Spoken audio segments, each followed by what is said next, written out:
नमः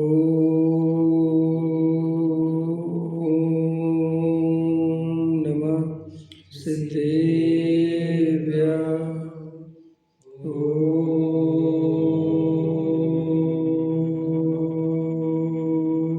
नमः सिद्धेभ्यः।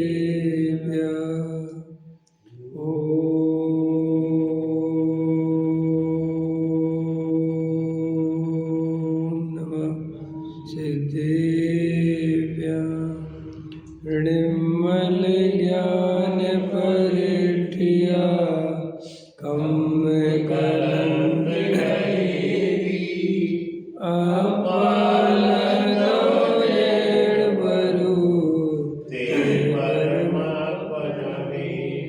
सब कर्म मल का नासिक हर प्राप्त करने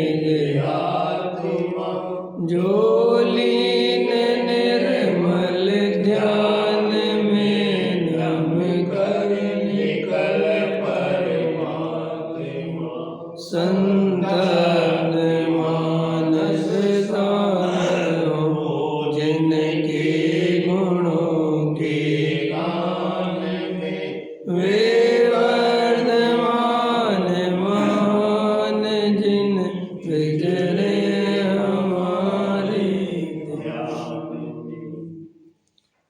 योग सार ग्रंथ है। आज से अपनी नई गाथा प्रारंभ हो रही है। 16 नंबर की गाथा।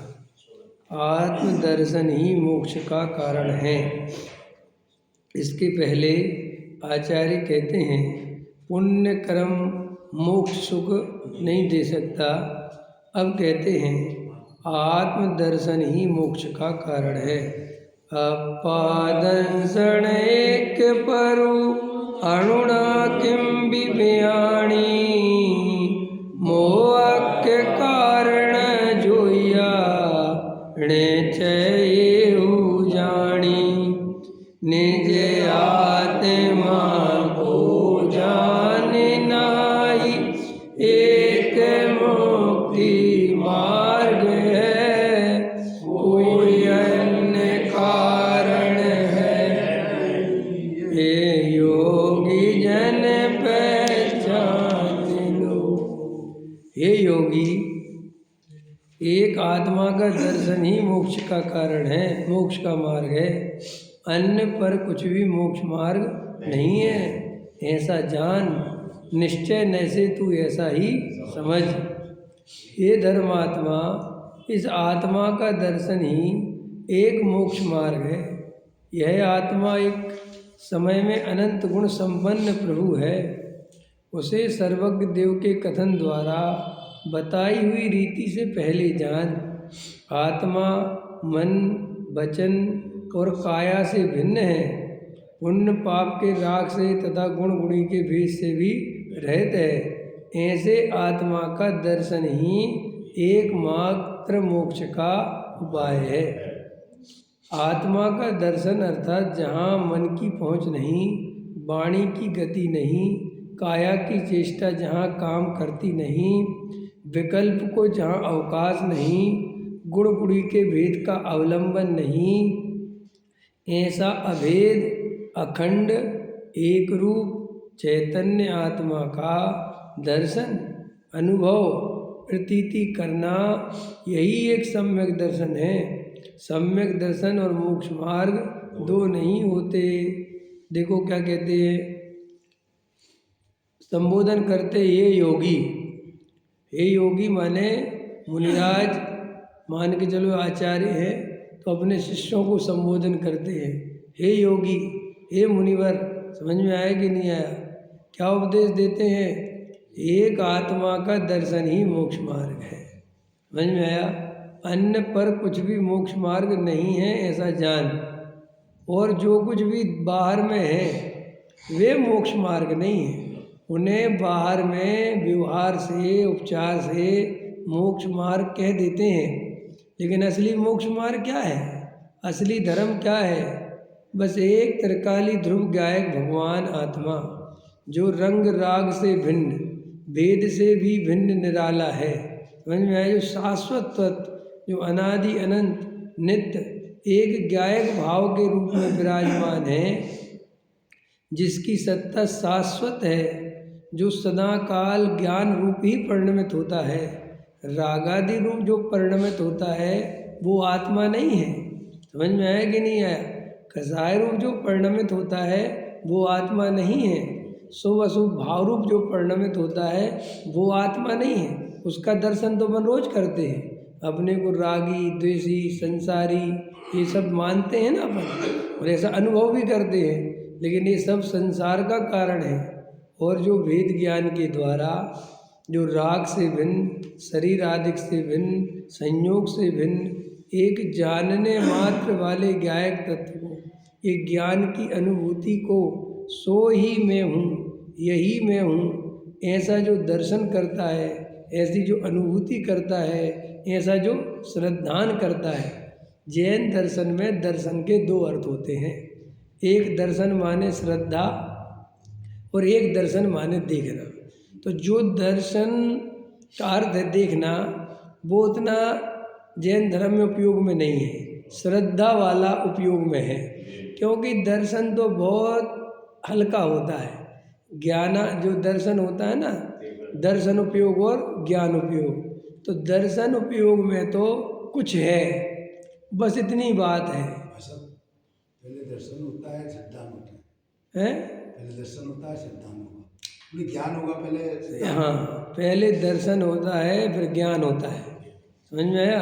और श्रद्धान में पहले ज्ञान होता है फिर श्रद्धान होता है। समझ में आया? ज्ञान के बिना श्रद्धान नहीं होता।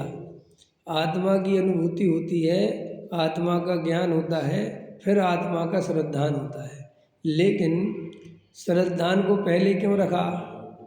सम्यक दर्शन को पहले क्यों रखा?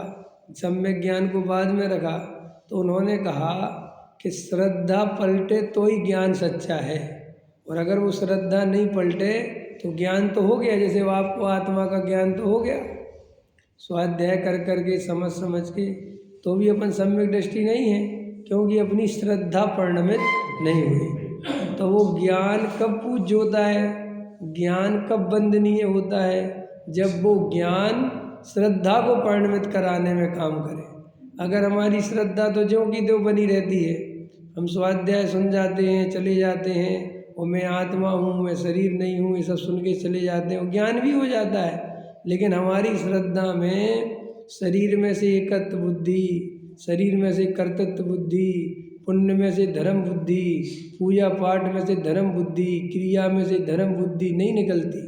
वो अंदर में ज्यों की त्यों पड़ी रहती है। जबकि स्वाध्याय में क्या सुनते हैं?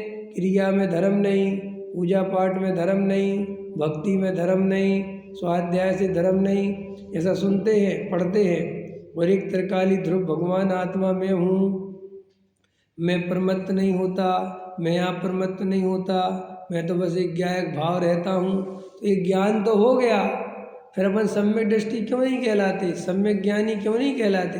क्योंकि ज्ञान, सम्यक ज्ञान नाम तब पाता है जब श्रद्धा सम्यक हो जाती है। जब तक श्रद्धा सम्यक नहीं हो तब तक वो ज्ञान सम्यक ज्ञान नाम नहीं पाता। तो कोई ऐसा पहले पूछे कि पहले श्रद्धा होती है कि ज्ञान, तो होता तो पहले ज्ञान है, लेकिन श्रद्धा जब तक सच्ची ना हो जाए तब तक ज्ञान हुआ ऐसा कहने में नहीं आता। तो ऐसा समझ लो आप, अग्नि गर्म है, समझ में आया कि नहीं आया? तो ज्ञान तो हो गया, और अग्नि में हाथ डालता रहे तो वो ज्ञान किस काम का? भाई ज्ञान है और अग्नि में जलता है। यदि समझ में तो आ गया कि साहब मैं शरीर आत्मा नहीं हूँ, लेकिन श्रद्धान में ज्यों का त्यों वहीं का वहीं है, तो बस इसलिए स्वाध्याय में सुनता है और चला जाता है, स्वाध्याय में सुनता है और चला जाता है। और फिर दूसरी बात, हमारा श्रद्धान मजबूत हो भी तो हम लोग जो है श्रद्धान मजबूत करने की बजाय 10 लोगों की सुनते रहते हैं। समझ में आया? तो हम जैसे तैसे समझने की कगार पे आते भी हैं, फिर अपन कोई और बात सुन लेते हैं। जैसे मान के चलो, अब आपको आचार्य कह रहे हैं एक आत्मा का दर्शन ही मोक्ष मार्ग है, एक आत्मा की श्रद्धा ही सच्चा मोक्ष मार्ग है। और कौन सा आत्मा लेना है यहाँ? नौ कर्म द्रव्य कर्म भाव कर्म से रहित जो एक त्रिकाली गायक तत्व है, जो कभी अशुद्ध होता ही नहीं, जो सदाकाल शुद्ध है, वो आत्मा लेना। अब आपने सुना समझा और अपने घर चले गए, और घर चले गए अपने काम धंधे में लग गए, भूल भाल गए क्या बात हुई थी। फिर आ गए शाम के प्रवचन में। अब शाम के प्रवचन में चल रहा है श्राप का चार या कुछ और चल रहा है। अब उनने कह दिया कि अरे भाई दया दान पूजा भक्ति तो श्रावक को करना ही चाहिए, समझ में आया, पुण्य को ऐसे छोड़ मत देना, बहुत ज़रूरी है। तो अब बस फिर वो कहता है ये भी ठीक है, सो वो भी सुन के घर चला है, फिर सो जाता है। फिर ऐसे ऐसे अनंत भाव चले जाते हैं। पहले तो ये मौका ही नहीं मिलता ये बात सुनने का, समझ आए। जैसे भी अपन लोगों को ये बात सुनने का जो अवसर मिला है, तो अब ये थोड़े दिन का अवसर है, थोड़े दिन आत्मा की बात सुनने मिलेगी, वो बस ये भाव खत्म हो गया। फिर जैसा आयु कर्म बंधेगा उस पर्याय में चले जाए। ये देशना लब्धि हर जगह उपलब्ध नहीं है। ये जो अपन को ये बात सुनने मिल रही है, ये जो प्रवचन सुनने मिल रहा है, तो अपन को क्या है, अब सहज मिल गया है, कोई मेहनत तो करनी नहीं पड़ती है। तो अपन को लगता है बहुत आसान है, लेकिन ये आसान नहीं है। ये तीन गतियों में तो है ही नहीं, ये मनुष्य गति में भी सब जगह नहीं है, कहीं कहीं पर कोई महाभाग्य से ये सच्ची देशना। आप कहोगे साहब देवगति वाले को तो है ना सुनने का अवसर, नहीं है, क्योंकि देवगति में स्पेशल उसे मध्य लोक में आवे, उतनी लंबी यात्रा करके, समझ में आया।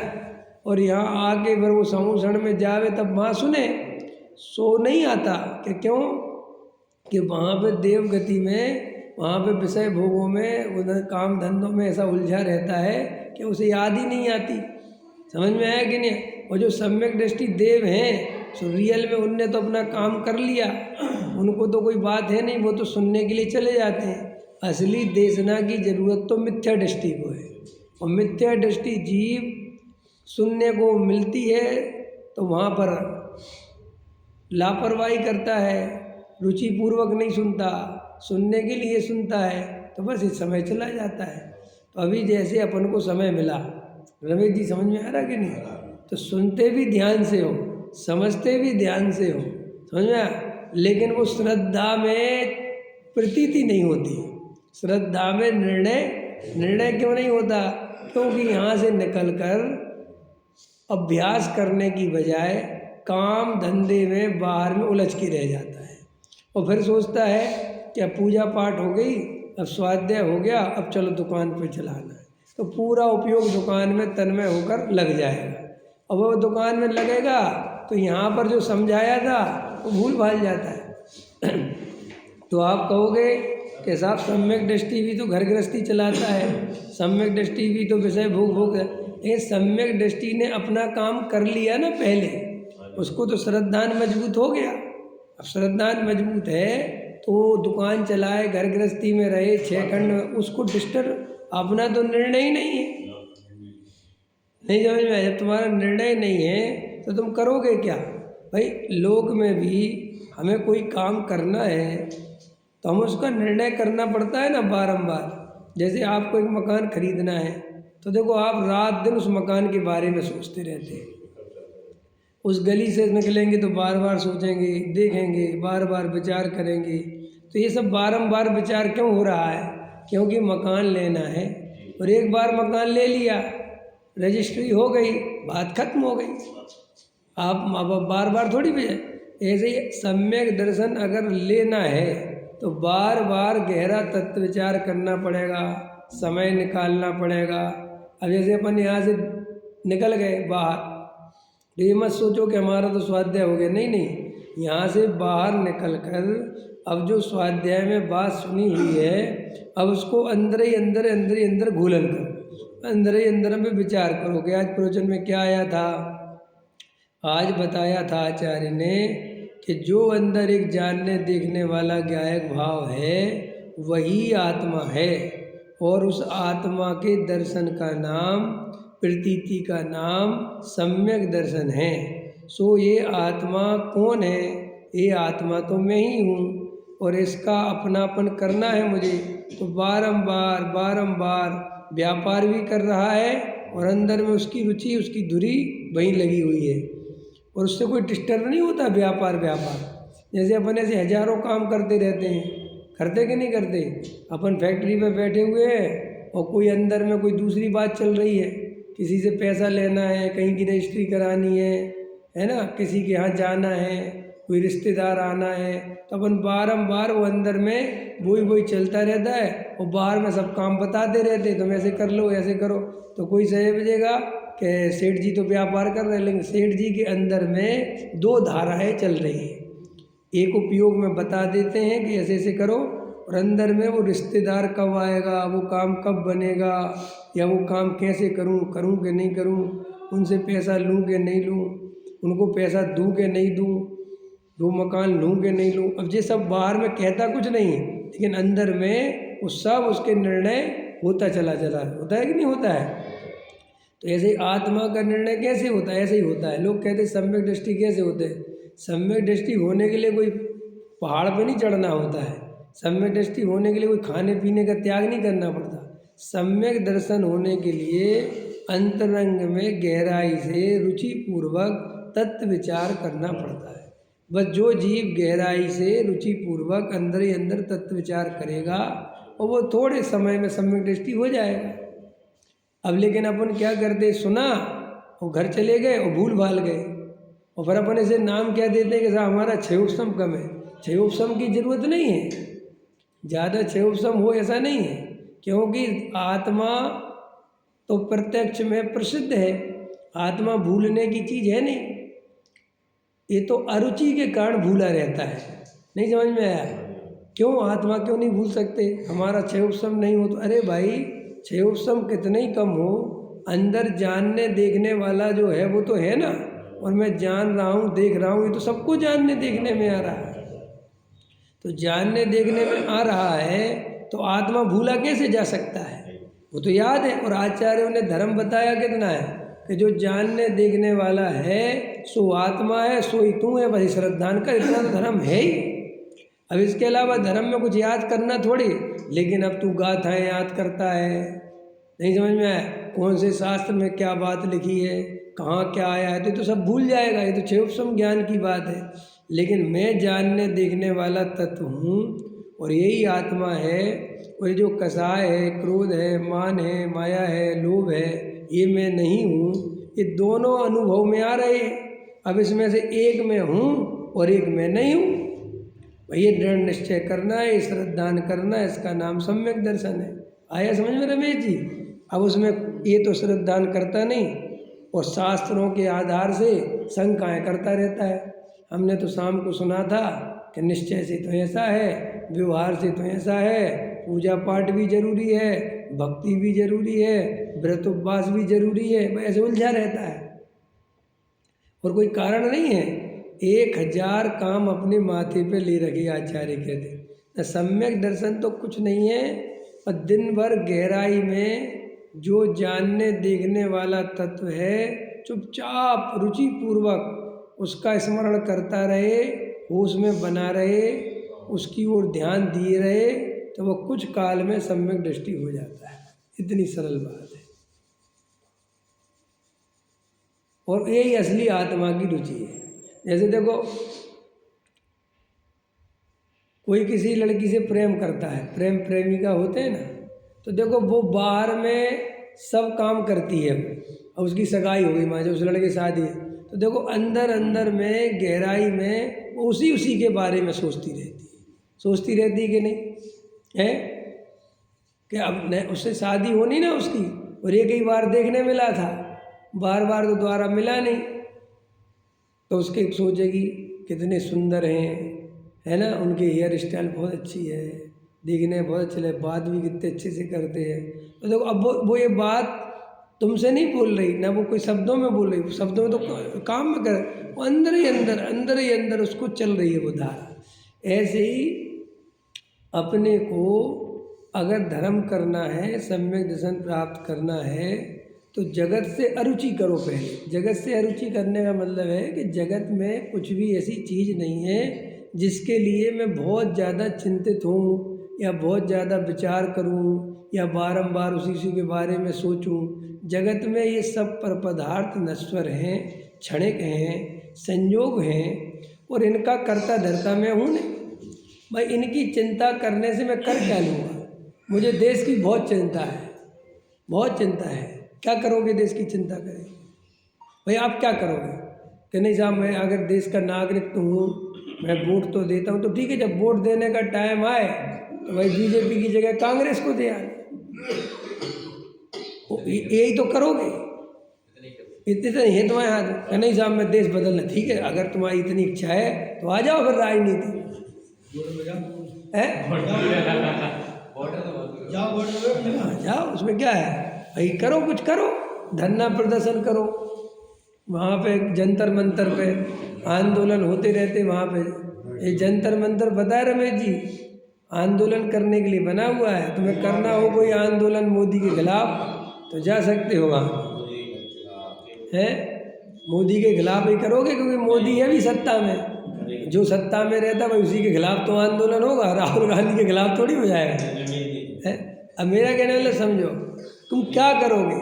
ये हम परद्रम में क्या करेंगे? लेकिन उसको ऐसा लगता है कि जैसे कुछ कर लेगा। तो पता क्या कहता, कुछ करे नहीं तो ठीक है, सोचना तो चाहिए। तो अरे जो कर ही नहीं सकता उसका सोचने से फायदा क्या है? हमें तो उनका बहुत अच्छा लगता है। अपने अचल पंडित जी आए थे ना, एक उदाहरण दिया था, बड़ा मज़ा आया। वो याद आ गया कि भाई एक सेठ जी थे और रोज़ मंजन करते थे, और सामने एक बहुत बड़ी भैंस थी या बैल था, और उसके सींग ऐसे थे बड़े बड़े।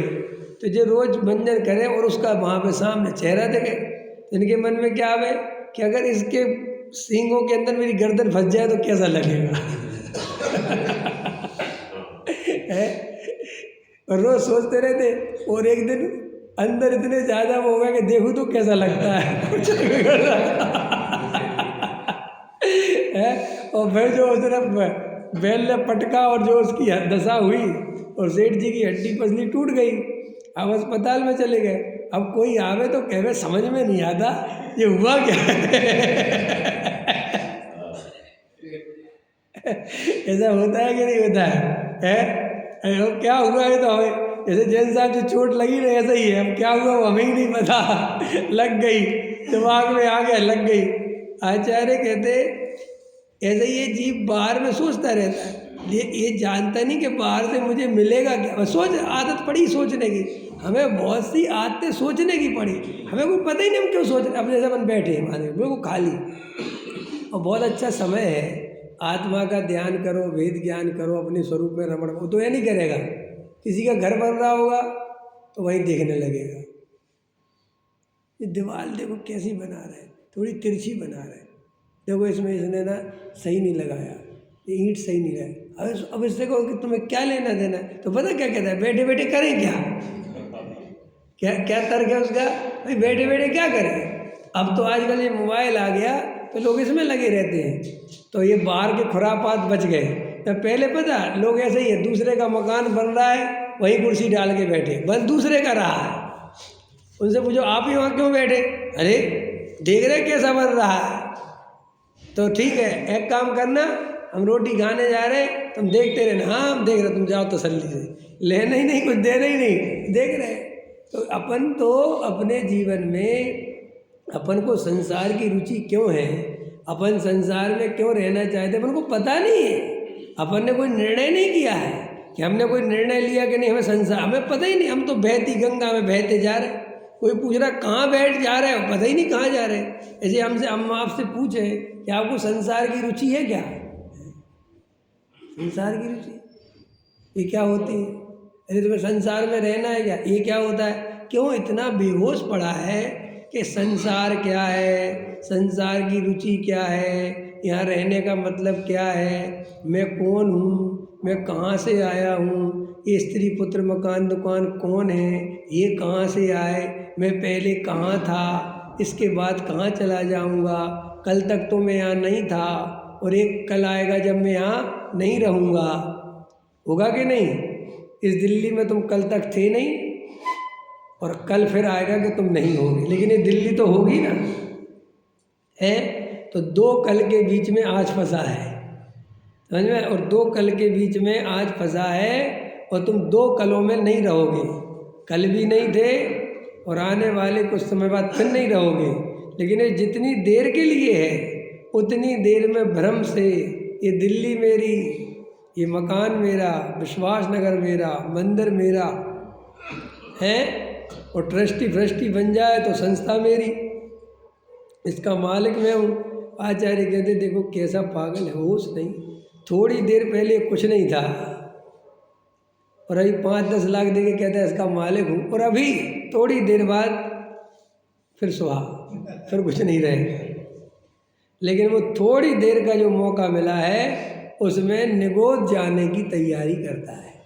देखो अपनी कैसी दशा है, एक तो अपने को पहले शक्ति नहीं थी विचार करने की, पड़े थे निगोद में, पड़े थे एक इंद्री दो इंद्री मिट्टी के ढेले के समान, सो जड़ पदार्थ ही जैसे थे, नाम के चेतन थे। और वहाँ जब चेतन की शक्ति प्रकट हुई तो इस मूर्ख ने चेतन होकर चेतन के बारे में नहीं सोचा, पुद्गल के बारे में सोचा। समझ में आया कि नहीं आया? फिर शक्ति किस में प्रकट हुई? चेतन में। शक्ति किसकी बढ़ी? चेतन की। और शक्ति का उपयोग काय को किया? पुद्गल को संवारने में, पुद्गल को सजाने में। गजब है कि नहीं? चेतन को सजाने की याद नहीं आई।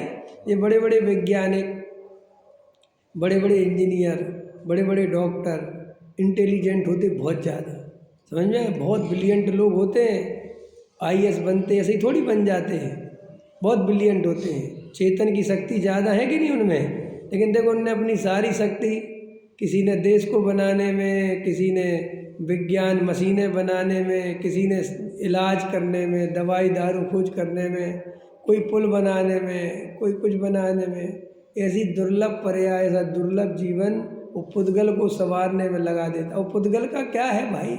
अरे देख कुछ नहीं। देखो भाई लगता है संसार तो जब बैलगाड़ी चलती थी तब भी चलता था, और मेट्रो चल रही है तब भी चलता है। क्या फ़र्क पड़ जाता है जीव को? क्या मिल जाता है कि नहीं साहब बैलगाड़ी से 10 दिन में पहुंचते थे, अब आधा घंटा में पहुंच जाते, तो क्या मिल जाता है? आधा घंटा में पहुंच जाते हो तो। पहले लोगों के पास 10 दिन का टाइम होता था, जब 10 दिन में पहुंचते थे।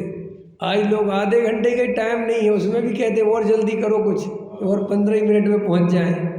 है था कि नहीं? क्या फ़र्क पड़ता है? आपको लगता है कि नहीं नहीं साहब सुविधाएं जुटाने सुख, कुछ नहीं। क्या सुख होता है? उल्टा जितनी सुविधाएं जुटती हैं जीवन उतना छोटा होता चला जाता है, जीवन में शांति खोती चली जाती है। जितनी चकाचौंध, जितनी भौतिकता बढ़ती, देखो गांव में आप आज भी चले जाओ, गांव में आदमी के चेहरे पर आपको एक शांति दिखेगी। किस बात की? कि उसे कहीं नहीं जाना, समझ में, उसे कहीं नहीं जाना। और शहर के आदमी पे तुम्हें एक अधीरता दिखेगी, उसको हमेशा अधीरता, अधीरता माने धैर्य नहीं है, उसको कहीं भाग नहीं है। जैसे प्रवचन में भी बैठेगा ना तो 10 सल्ले लेके भागना है। अब गांव के आदमी को प्रवचन में बैठा दो, बैठा है, उसे कोई चिंता नहीं। तुम 1.5 घंटे करो, 2 घंटे का भी बैठा है, और ज़्यादा उस वहीं सो जाएगा। तुम तो करते हो, उससे कहोगे तुम्हें कहीं जाना नहीं, हमें कहाँ जाना, जैसे यहाँ से वहाँ नहीं। कभी जैसे अभी मैं गाँव गया था ना, तो जैसे अपन कहो कि अरे हमें जाना है, थोड़ा लेट हो रहा है, कहाँ जाना है? अरे बैठो यार, बैठे बैठे, उन्हें कोई सल्ला ही नहीं है। शाम हो गई तो अंधव कर ली, अंधव में कोई विकल्प नहीं, उड़द की दाल बना दो, रोटी बना दो, बस खा लो, टेंशन फ्री। तो अब आचार्य कहते तुम्हारी सुख सुविधाओं से शांति बढ़ती कहाँ है? उल्टा अशांति अशांति अशांति अशांति बढ़ती है। तो आचार्य कहते हैं कि जो चेतन होकर भी अचेतन में लगा रहता है। भाई दुनिया अपनी, देखो अपन जैन है तो अपन जैन समाज की तरक्की चाहते कि नहीं? कि अदर समाज की चाहते कि नहीं? आपने जैन समाज, तो आचार्य कहते तेरी जाति कौन सी है भाई? ये तो बाहर की जड़ की जाति है, तेरी असली जाति कौन सी है? 6 द्रव्य है ना, जीव पुद्गल धर्म अधर्म आकाश काल, तो ये जाति अपेक्षा 6 द्रव्य है। तो तेरी जाति कौन सी है? कि साहब मैं चेतन जाति का। तो ये चेतन जाति का है तो चेतन के विकास के बारे में सोचना। तू आत्मा का विकास कैसे हो, आत्मा संसार दुखों से कैसे छूटकर मोक्ष के सुख को प्राप्त करे। तो ये बात सोचना कि नहीं साहब मैं बड़ा महल बनाऊंगा, मैं ऐसा करूंगा, मैं ये घर बनाऊंगा, मैं और तरह की, तो सब पुद्गल है, इसमें आत्मा है ही नहीं। और मज़ेदार बात है, पुद्गल के इकट्ठे करने से आत्मा को सुख नहीं मिलता और आत्मा का टाइम चला जाता है और आत्मा कुगतियों में चला जाता है। तो देखो शांति से बैठ के आचार्य कहते बेहोशी में क्यों जी रहे हो, तुम्हें संसार में सुख है ये तुम्हें रटा दिया है, वे है नहीं कुछ संसार में सुख। तुम भ्रम से क्या हुआ, हमारी आँख खुली, हमारे साथ हुआ क्या, एक तो पूर्व जन्म के अनंत अनंत संस्कार वही भरे पड़े संसार के, एक बात, फिर हम नरक निगोदों में डले रहे, सो बहुत तकलीफ भोगते रहे। अब हुआ क्या कि यहाँ पर भी आए तो आँख खुली, समझ में आया कि नहीं। अब आँख खुली तो सबसे ज़्यादा भूख लगी तो तकलीफ हुई तो भोजन दिया तो धारणा बनती है कि देखो भोजन से सुख मिला। फिर अपन जब और बड़े हुए तो सब लोग पैसे के पीछे दौड़ रहे हैं, मकान बनाने के पीछे दौड़ रहे हैं, संजोगों को हम थोड़ी जानते हैं कि पापा से प्रेम करा जाता है? हमें क्या, हमें तो जो सुख देता जाता है हम तो उसके प्रेम करते जाते हैं, क्योंकि मूल में तो अपन को सुख चाहिए ना। और क्या चाहिए, सुख चाहिए। लोग कहते नहीं स्त्री पुत्र मकान दुकान से जीव एकत्व करता है, काय का एकत्व करता है, वहाँ सुख नहीं मिले। अब कितनी घटनाएं घटती हैं, एक औरत ने अपने 5 साल के बच्चे को छत से फेंक दिया है, घटना घटती ना, किसी ने अपने बच्चों को फांसी लगा दी, किसी ने कुछ कर दिया, तो हुआ क्या कि भाई सुख कहीं और दिखने लगा, तो जहाँ सुख दिखने लगा तो ये बाधा दिखने लगी, तो हटाओ।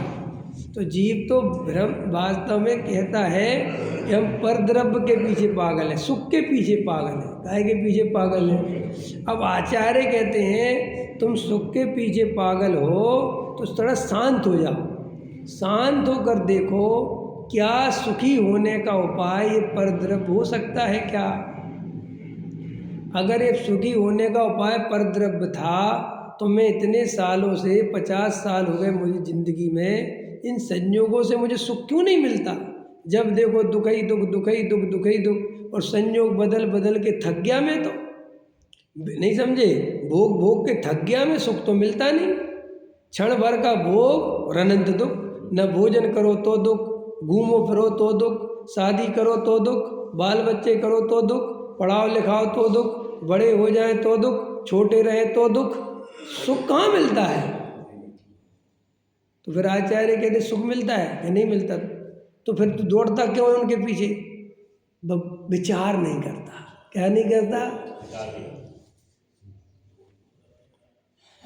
देखो कल में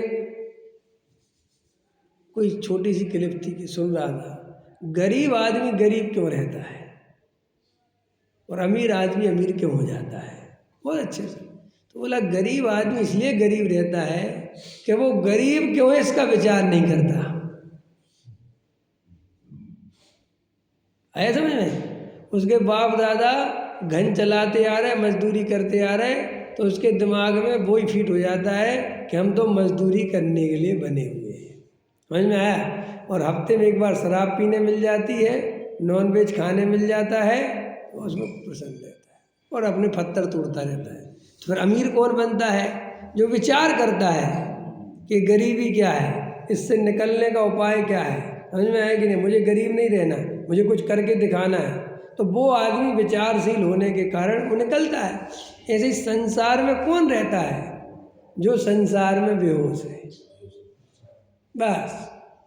अरे भैया हम धर्म तो ठीक है, रोटी तो जरूरी है, पत्नी मकान दुकान सब करना पड़ता है, पंडित जी धर्म तो है ही, वो तो आपकी बात तो सही है, फिर हम जैसे जीव कहाँ मोक्ष पा पाएंगे।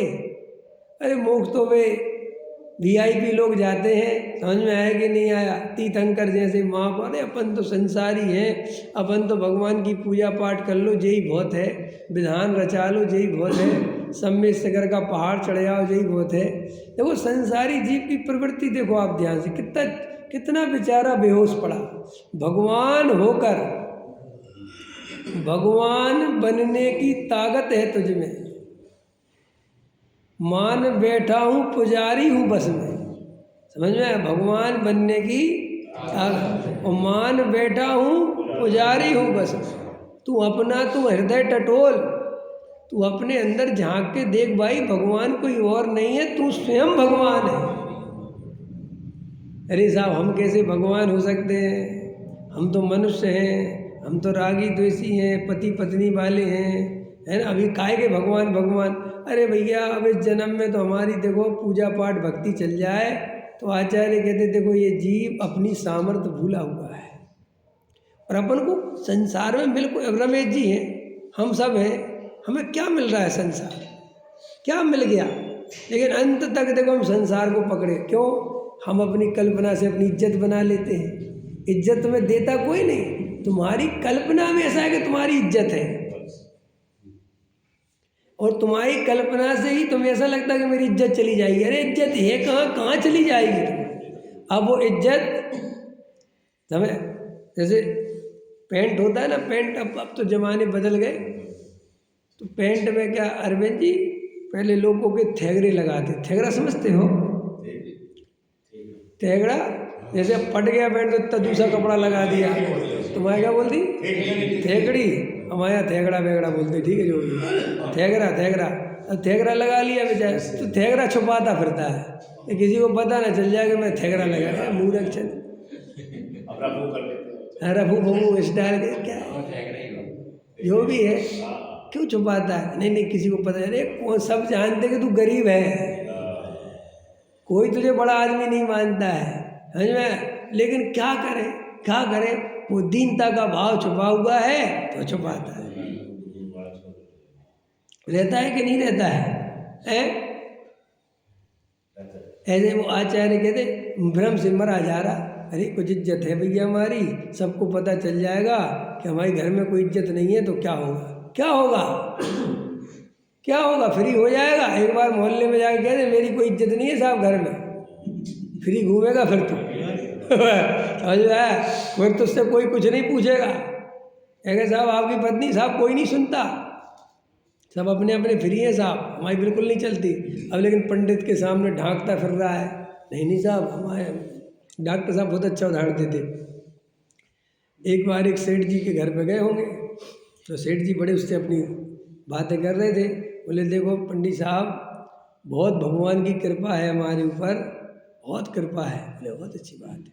बोले हमारे सब बच्चे आज्ञा में रहते हैं, सब संस्कार वाले हैं, सब धर्म स्वाध्याय सब जुड़े हुए हैं। बहुत अच्छी बात है, बहुत अच्छी बात। समझ में आया कि नहीं आया? और हमारी आज्ञा के बिना हमारा एक भी बेटा कोई काम नहीं करता। बहुत अच्छी बात। इतने में उनका एक बेटा आया, समझ में आया कि नहीं आया?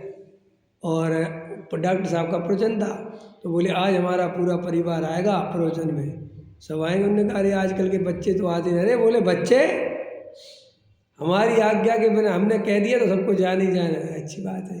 अब इतने में लड़का आया, बड़ा लड़का, बोले पापा मैं फिल्म देखने जा रहा हूँ, 200 रुपये दो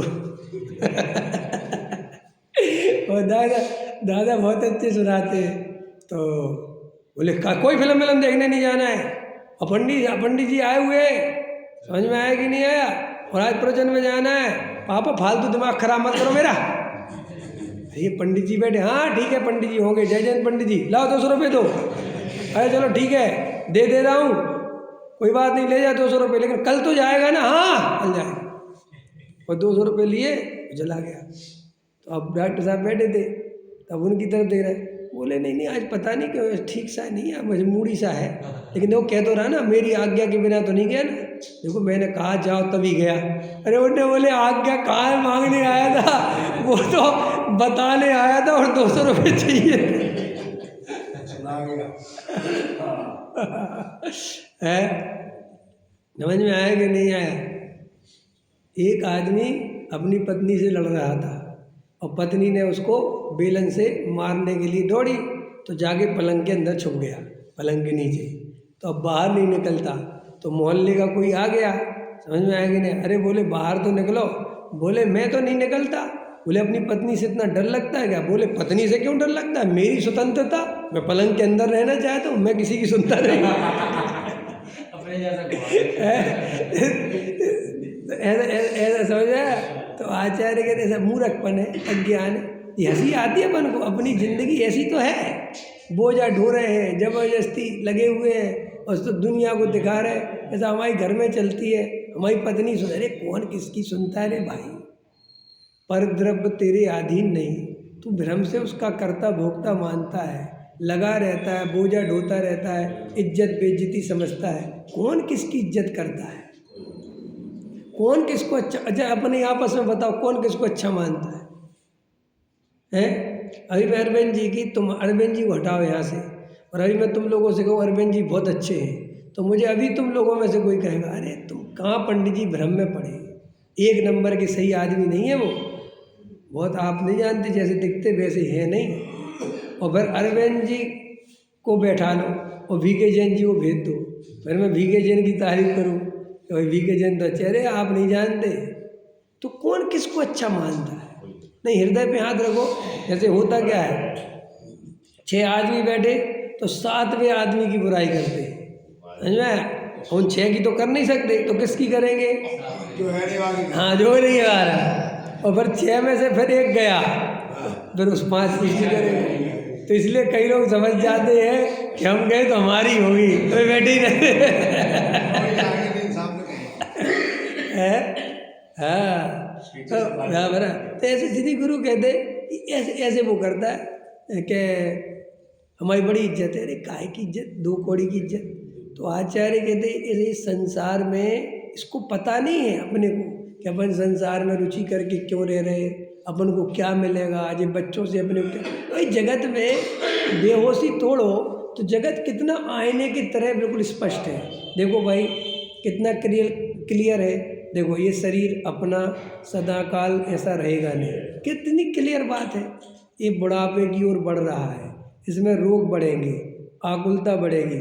जी आज जो बच्चे छोटे छोटे हैं ये अभी थोड़ी देर बाद बड़े हो जाएंगे, फिर ये हमारी सुनेंगे नहीं, इनकी अपनी ज़िंदगी चालू हो जाएगी, इनके शादी विवाह हो जाएंगे, फिर ये अपने अपने निकल जाएंगे, कोई किसी से मतलब नहीं। मतलब ये बात कोई शास्त्रों में लिखी है कि प्रत्यक्ष है? फिर मैं और बूढ़ा हो जाऊंगा, फिर मैं मर जाऊंगा, कितना क्लियर। अब बताओ ऐसे संसार में सुख मानता है जिसकी दशा है और भ्रम क्या, भ्रम तो सब टूट रहा है ना। उसे ये लगता है कि मेरे साथ नहीं होगा। हाँ मेरी, अरे भैया सच्ची बात ये है, नहीं मेरे साथ होगा या नहीं होगा विचार करे तो पता चले ना। प्रश्न यही तो है, बेहोश है। आज विचार करे तो वो मोह ढीला पड़े, अब वो भाई सुन लिया और एक बार जाके भूल भाल जाएगा, तो वो मोह क्या है कि ढीला नहीं पड़। बाकी संसार में ऐसा कुछ भी नहीं है कि जीव तत्व विचार करे और जीव मिथ्या दृष्टि बना रहे, क्योंकि संसार तो बिल्कुल बना ही ऐसा है कि जो जागेगा, जो होश में आएगा, बस संसार उसको उठा के बाहर फेंक देगा कि चलो आगे होश में जाओ। आज समझ गई नहीं मैं, वो तो बिल्कुल आपके जागने का ही विचार है कि भाई जागो तो निकलो। जैसे हॉस्पिटल में होते ना भाई, रिपोर्ट्स आती है ना, जैसे कोरोना आया था तो रिपोर्ट्स आई, 1 आई, फिर 2 आई, फिर तीसरी आई, फिर चौथी आई, तो बिल्कुल क्लियर हो गया, अब कुछ भी इन्फेक्शन नहीं है, आप पूरी तरह जाओ यहाँ से, हॉस्पिटल खाली करो। ऐसे आपका मिथ्यात्व रूपी इन्फेक्शन खत्म हुआ और आपकी रिपोर्ट क्लियर आई और बस संसार ने कहा निकलो, खत्म, अब अनंत काल के लिए आनंद करो। लेकिन जब तक ये, इसलिए कहते हैं आचार्य, ये स्वाध्याय हमें मुक्ति नहीं दे सकता। क्यों? अगर हम बेहोश रहेंगे तो।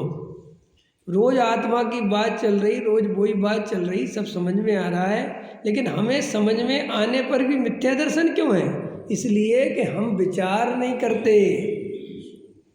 वास्तव में अगर जीव शांति से बिल्कुल एकांत में बैठकर ईमानदारी से बिल्कुल मन वचन काया की चंचलता ना करते हुए बिल्कुल शांत होकर धैर्य से अपने बारे में सोचे, समझे, विचार करे और बिल्कुल एकाग्र होकर मैं कौन हूँ, मेरा क्या स्वरूप है, ये देहादि किसके हैं, शरीर संयोग किसके हैं, इनका कर्ता भोक्ता मैं नहीं हूँ, ये सब बहुत गहराई समझे तो बस थोड़ी देर में सम्यक दृष्टि हो सकता है, बिल्कुल क्षण भर में।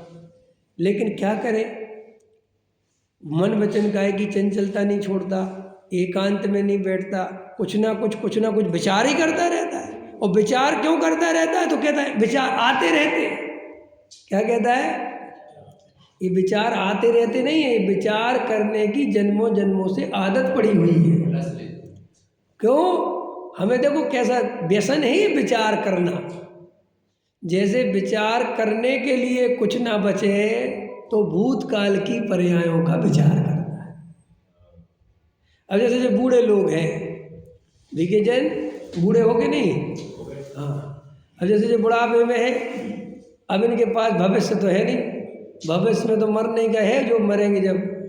लेकिन अब बैठे बैठे पंडित जी, हम यहाँ जब आते थे ना तो यहाँ पे एक मकान भी नहीं होता था, खाली पड़ा रहता था। यहाँ तो हम गिल्ली डंडा खेलते थे। अब ये भूतकाल की पर्यायों का विचार, देखो कहते हैं ना कुछ विचार करता ही रहता है। अब आचार्य कह रहे भाई भूतकाल की पर्यायें तो बीत गई, उनके बारे में विचार क्यों कर? तो कहता करूँ क्या? वो लगा लेते पुरानी फिल्में, अपनी एल्बम उठा लेगा, देखो मैं कितना जवान दिख रहा है, देखो मेरे पूरे बाल काले हैं, देखो बढ़िया लग रहा है कैसे है। आचार्य कहते देखो वो पर्याय चली गई है और इसके सामने चली गई कि नहीं चली गई? ये बाल एकदम बढ़िया काले घने थे, चले गए ना कि हाँ साहब चले गए, तो गए ना, फिर भी देखो मानता है कि मेरे थे, मैं था। और आचार्य कह रहे तू तो अभी भी है, वो पर्याय तो गई, तो वो तू कैसे हो सकता है? क्या करें, मिथ्यात्व ऐसा है, मोह ऐसा है। अब आचार्य कहते बस यहाँ से जो जीव सम्यक दर्शन, मोक्ष मार्ग, धर्म और कुछ नहीं है, जो शांति से बैठकर बिल्कुल गहराई से वस्तु के स्वरूप का विचार करके बिल्कुल मैं कौन हूँ ये निर्णय करता है, उस क्षण भर में सम्यक दृष्टि हो। सम्यक दृष्टि माने सही दृष्टि हो गई, जिसकी सही से पहचान लिया उसने, बस हो गया सम्यक दृष्टि। तो हम लोग ये विचार करने की व्यसन को कम करें। जैसे अपन को कुछ विचार करने के लिए आज कुछ नहीं है, कोई विकल्प नहीं है, तो वो दिन आपके लिए अवसर है भगवान बनने का। भाई आपको बुढ़ापे में बच्चे की चिंता नहीं, शादी की चिंता नहीं, भविष्य की प्लानिंग नहीं, व्यापार करने के विकल्प नहीं। अब देखो कितना समय है, अब बिल्कुल शांत हो जाओ, बिल्कुल। और ये सोचो मैंने जवानी में बहुत दौड़ लगा ली, कुछ नहीं मिला, संयोगों में बहुत कुछ कर सकता था, कर लिया, कुछ नहीं मिला। अब मेरा समय आ गया है वो बात स्वीकार करने का कि कोई किसी का करता धरता नहीं है, संसार में कोई सुख। पहले मुझे गुरुओं ने बातें बताई, लेकिन मैंने अनसुनी करी, मैंने ध्यान नहीं दिया। मैं मंदिर भी गया तो कर्तृत्व से गया, जवानी के वेग में गया, और मैं ऐसा कर दूंगा वैसा कर दूंगा, इस पागलपन में गया। मैंने जिनवाणी सुनी तो अहंकार से सुनी, अपने को बड़ा सेठ मानकर सुनी, कुछ अपने को होशियार मानकर सुनी। लेकिन आज बुढ़ापे ने मुझे बता दिया कि वो सब अज्ञान था, वो सब मूर्खताएँ थी, वो पागलपन था। अरे किसकी जवानी, कौन है करने धरने वाला, कहाँ संसार में सुख। अरे जिनवाणी में जो जो बातें मैंने पढ़ी थी सुनी थी वो सब सच हो गई। बुढ़ापा आ गया और आत्मा जाने के लिए तैयार हो गया। अहो उसी जिनवाणी में ये लिखा था कि हे जीव, तूने आत्मस्वरूप को नहीं जाना, इसलिए तुझे अनंत कष्ट मिले। और तूने अगर अब भी आत्मा को नहीं जाना तो आगे तुझे अनंत कष्ट फिर मिलने वाले। हो अब मुझे गलती नहीं करनी, जो बीत गई सो बात गई, वो छोड़ो।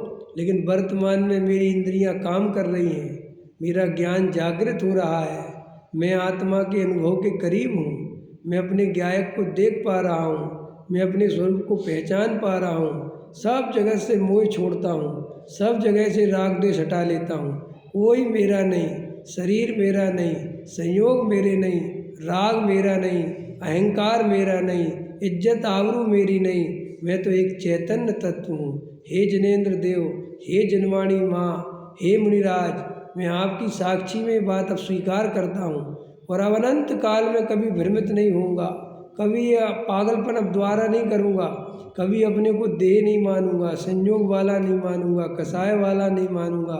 मैं तो बाप के द्वारा जो एक गायक भाव बताया गया है और जो मेरे अनुभव में आ रहा है, बस उसे ही अपना स्वरूप मानूंगा और उसमें स्थित होता हूँ। बस ऐसा करते करते जीव क्षण भर में सम्यक दृष्टि हो जाता है। ये सम्यक दर्शन की विधि है भाई। कुछ नहीं रखा संसार में, होश में आओ। भ्रम से लग रहा है कि कुछ है, कुछ है, कुछ नहीं है, कुछ नहीं है संसार। इस संसार में कोई सुखी दुखी होने का उपाय है ही नहीं। नहीं साहब, लगता तो भ्रम के कारण लगता है, बेहोशी के कारण लगता है। जैसे शराब के नशे में शराबी नाली में पड़ा है और कुत्ते की पेशाब उसके मुंह में जा रही है और वो सोच रहा है कि अमृत पी रहा हूँ। समझ में आया? अब भ्रम से पी, लेकिन दूसरे दूर देखने वाले तो अरे रे। ऐसे ही आचार्य कहते हैं, भाई ये मोह राग देश की बेतरनी, संयोग, मकान, दुकान, स्त्री, पुत्र, कुटुंब, परिवार, इन सब में सुख की कल्पना तो वो पेशाब पीने जैसा है।